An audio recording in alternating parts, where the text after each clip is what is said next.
ఆర్య ద్విశతి. దీనికి లలితా స్తవరత్నము అని నామాంతరము.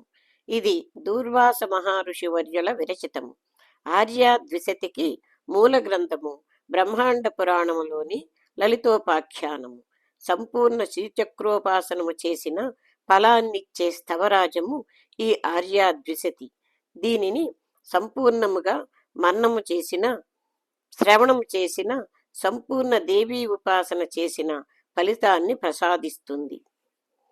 దీనిని భావనాత్మకముగా పారాయణము చేసినట్లయితే ఒక మహా శ్రీచక్రోపాసనము చేసిన అనుభూతి కలుగుతుంది. ఆర్య అనగా పరమ పూజ్యమైన అమ్మవారు అని, ద్విశతి అనగా 200 అని, అనగా అమ్మవారిని గూర్చి వర్ణిస్తూ స్తుతిస్తూ ఉన్న 200 శ్లోకములు. ఇది ఆర్యా ఛందస్సులో వ్రాయబడి ఉన్నది. అమ్మవారికి ప్రేమైన ఛందస్సు ఆర్యా ఛందస్సట. దీనిలో శబ్దాలంకారాలు, అర్థాలంకారాలు మాధుర్యముతో నింపబడి ఆర్యావృత్తములో వర్ణించబడి ఉన్నాయి. అమ్మవారిని ఆరాధించాలంటే శివాంశ అయినా అయి ఉండాలి, లేక చరమ జన్మ అయినా అయి ఉండాలి. ఆఖరి జన్మ అయిన వారికి శివానుగ్రహం లభిస్తేనే అమ్మవారిని ఆరాధిస్తారు. అమ్మ విద్యకు గురువు శివుడే కదా. అమ్మవారి ఆరాధనకు నిర్దేశించిన ఆగమ శాస్త్ర గ్రంథము సౌభాగ్య చింతామణి. ఈ పూజాకల్పాన్ని అందించిన వారు కూడా దూర్వాసుల వారి. విష్ణువుకు శ్రీవైకుంఠము, మహాదేవునికి కైలాసము, అమ్మవారికి మణిద్వీపము లేక శ్రీమన్నగరము ఆవాసములుగా చెప్పబడి ఉన్నవి. ఇవన్నీ బ్రహ్మాండములకు ఆవల ఉండి ఎప్పుడూ నశింపకుండా అత్యంత తేజస్సుతో విరాజిల్లుతుంటాయి. ఆర్యా ద్విశతిలో స్థూలముగా వర్ణింపబడి ఉన్నది శ్రీమన్నగర వర్ణనము, శ్రీచక్ర వర్ణనము, ఆవరణముల వర్ణనము, శ్రీమన్నగరములోని 25 ప్రాకారముల వర్ణనము, ఏ ప్రాకారములో ఏ వనములు అచ్చట అధిష్ఠించి ఉన్న దేవతామూర్తుల వర్ణనము, చివరిగా అమ్మవారి వర్ణనము చేయబడి ఉన్నది. మేరు పర్వతములో మధ్య శిఖరం పైన శ్రీమన్నగరాన్ని దేవశిల్పి విశ్వకర్మ నిర్మించినట్లు వర్ణించి ఉన్నారు.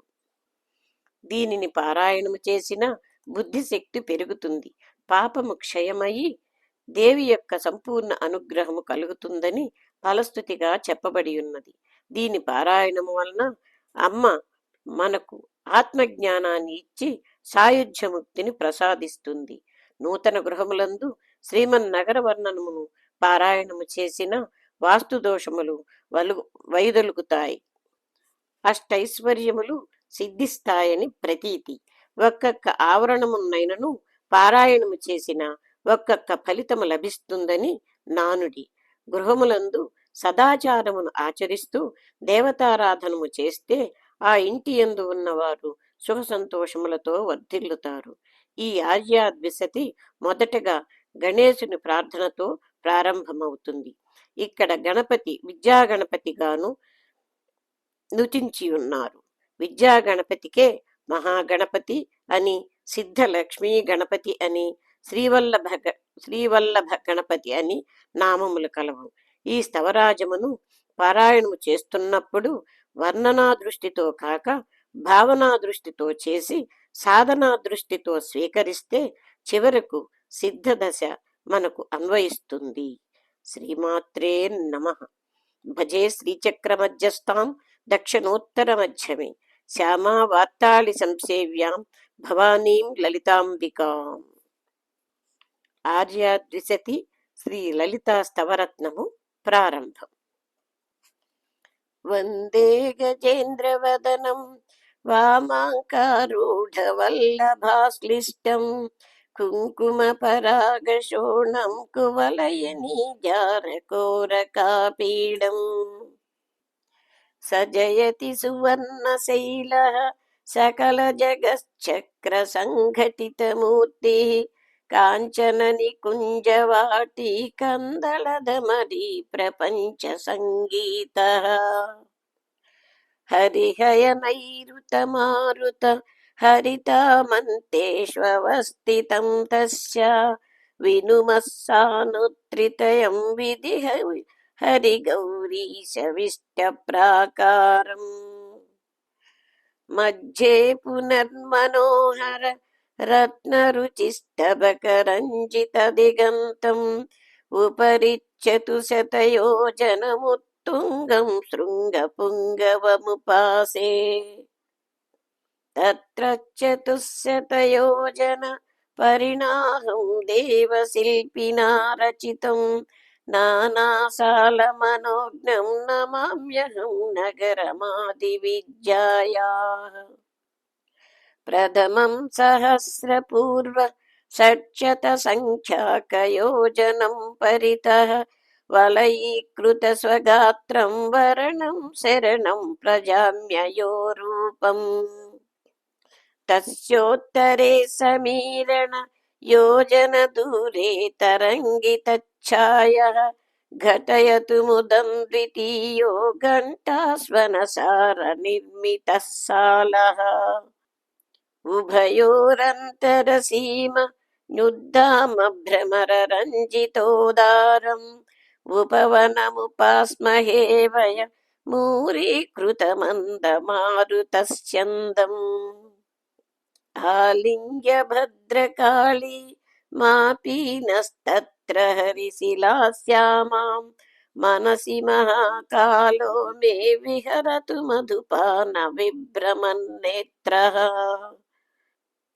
तात्तीको वर्ण तस्योत्तरसीम्मिवातयोजनतः ताम्रेण रचितमूर्तिस्तनुतादा चन्द्रतारकं भद्रम् मध्ये तयोश्च मणिमय पल्लवशाखा प्रसूनपक्ष्मलितां कल्पानोकहवाटिं कलये मकरन्दपङ्किलावालम् तत्र मधुमाधवश्री तरुणीभ्यां तरलदृक्चकोराभ्याम् आलिङ्गितोऽवतान्मामनिशं प्रथमर्तुरात्तपुष्पास्त्रः नमततुत्तरभागे नाकिपथोल्लङ्घि शृङ्गसङ्घातं सीसाकृतिं तुरीयं सितकिरणालोकनिर्मलं सालम् सालद्वयान्तराळे सरलालिकपोतचाटुसुभगायां सन्तानवाटिकायां सक्तं चेतोस्तु सततमस्माकम् तत्र तपनातिरूक्षः साम्राज्ञी चरणसान्द्रितस्वान्तः शुक्रः शुचिश्रीसहितो ग्रीष्मर्तुर्दिशतु कीर्तिमस्माकम् उत्तरसीमनि तस्योन्नत शिखरोत्कम्पिहाटकपताकः प्रकटयतु पञ्चमो नः प्राकारः कुशलमारकूटमयः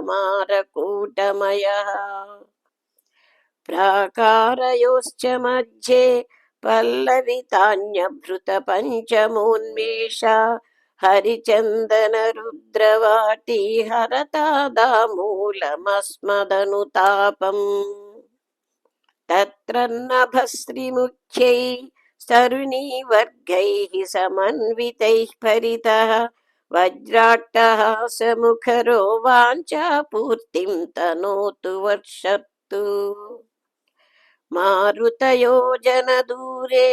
महनीयस्तस्य चोत्तरे भागे भद्रं कृषिष्टषष्टः प्राकारः पञ्चलोहधातुमयः अनयोर्मध्ये सन्तत मङ्कुरदिव्यकुसुमगन्धायां मन्दारवाटिकायां मानसमङ्गीकरोतु मे विहृतिम् तस्यामिष्टोज्जलक्ष्मी तरुणीभ्यां शरदृतुः सदा सहितैः अभ्यर्चयन् सजीया दम्बा मामोदमेदुरैः कुसुमैः तस्यर्षिसङ्ख्ययोजन दूरे दे दीप्यमानशृङ्गैघः कलधौतकलितमूर्तिः कल्याणं दिशतु सप्तमः सालः मध्ये तयोर्मरुत्पद लङ्घितविटपाग्रविरुतकलकण्ठ श्रीपारिजातवाटी श्रियमनिसंदिशतु शीतलोद्देशाम् तस्यामतिप्रियाभ्यां सह खेलन् सह सहस्य लक्ष्मीभ्यां सामन्तो झुषकेतोर्हेमन्तो भवन्तु हेमवृज्जैनः उत्तरतस्तस्य महानुद्भटहुतभुक्तिकारुणमयूखः तपनीयकण्डरचितस्तनुतादायुष्यमष्टमो वर्णः कादम्बविपिनवाटी मनयोर्मध्यभुवि कल्पितावासां कलयामि सूनकोरः कन्दलितामोदतुन्दिलसमीराम् तस्यामतिशिशिराकृति रासीनस्तव पतस्य लक्ष्मीभ्यां शिवमनिशं कुरुतान्मे शिशिरर्तुः सतत शीतलदिगन्तः तस्यां कदम्बवाच्यां तत्प्रसवामोदमिलितमधुगन्धं सप्तावरणमनोज्ञं शरणं समुसैमि मन्त्रिणी शरणम् तत्रालये विशाले तपनीया रचिततरलसोपाने माणिक्यमण्डपान्तर्महिते सिंहासने मणिखचिते बिन्दुत्रिपञ्चकोण द्विप नृपवसुवेददलकुरा कुरेखाड्ये चक्रे सदा विविष्टां षष्ट्यष्टत्रिंशदक्षरेशानीम् तापिञ्च मे चकाभां तालीधलघटितकर्णताटङ्कां ताम्बूलपूरितमुखीं ताम्राधरबिम्बदृष्टधरहासाम् कुङ्कुमपङ्किलदेहां कुवलयजीवातुशाभकवतंसां कोकनदशोणचरणां कोकिलनिक्वाणकोमलालापाम् वामाङ्गगलितचूलीं वनमाल्यकदम्बमालिकाभरणां मुक्ताललन्ति काञ्चितमुग्धालिकमिलितचित्रकोदाराम् करविधृतकीरशाबक कलनिनदव्यक्तनिखिलनिगमार्धां वामकुचसङ्गिवीणा वादनसाख्यार्धवेलिताक्षयुगाम् आपाटलां सुखधराम् आदिरसोन्मेषवासितकटाक्षाम् आम्नाय सारगुलिकाम् आज्यां सङ्गीतमातृकां वन्दे तस्य च सुवर्णशाला स्योत्तरतस्तरुणकुङ्कुमच्छायः शमयतु मम सन्तापं सालो नवमः पुष्परागमयः अनयोरन्तरवसुधाः प्रणमः प्रत्यग्रपुष्परागमैः सिंहासनेश्वरी मम चिन्तननिस्तन्द्रसिद्धनीरन्ध्राः तत्सालोत्तरदेशे तरुणजपाकिरणधोरणी चोणः प्रशमयतु पद्मरागप्राकारो मम पराभवं दशमः अन्तर्भूकृतवासा ननयोरपनीतचित्तवैमच्यान् चक्रे श्रीपदभक्तां चारणवर्गानहर्निशं कलये सारङ्गवाहयोजन दूरे सङ्घटितकेतनस्तस्य गोमेदिकेन रचितो गोपायतु मां समुन्नतः सालः वप्रद्वयान्तरोर्यां वटुकैर्विविधैश्च योगिनी बृन्दैः सततं समर्चितायाः सङ्कर्षिण्याः प्रणौमि चरणाब्जम् तापसयोजनदूरे